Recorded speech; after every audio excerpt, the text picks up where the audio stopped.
القرآن خلق الإنسان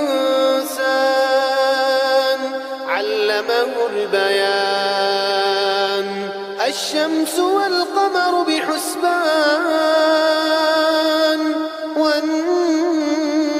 والشجر يسجدان والسماء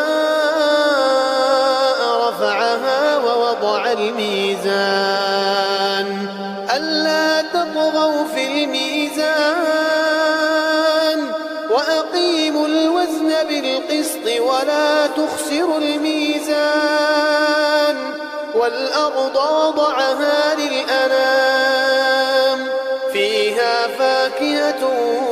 والنخل ذات الأكمام والحب ذو